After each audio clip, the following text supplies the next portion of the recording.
TPS-legendana tänään Juha Pikkari Virtanen.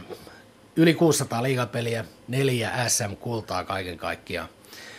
Te otitte Kupittaalla silloin sen legendaarisen mestaruuden ennen siirtymistä Turkuhalliin, niin oliko se Kupittaalla voittaminen kuitenkin se tunnerikkain juttu?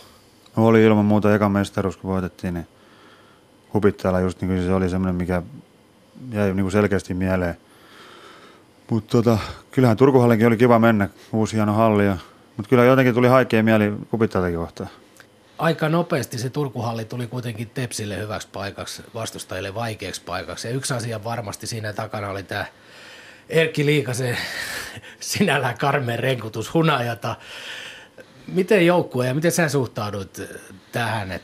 Tuntuu ainakin siltä vieläkin, että ulkopaikkakuntalaisia se ärsyttää ihan yli kaiken. Joo, ei siihen itse ikinä kyllästynyt, kun pelasi Tepsin paidassa. Mutta kyllä sitten minäkin olin pari kertaa jonkun muun porukan paidassa täällä, niin kyllä se vähän niin kuin suoraan sanoen oli semmoinen veemäinen laulu.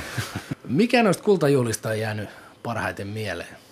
Kyllähän se, varsinkin se ekamestaruus silloin, niin onhan se uskomaton tunne sitten, kun voitetaan viimeinen peli ja kaikki on kentällä ja kannua kannetaan ja se huuma, mikä sen jälkeen on, niin kyllä se, niin kuin on, se kokonaisuus siinä, kyllähän se on ilmeisesti parasta.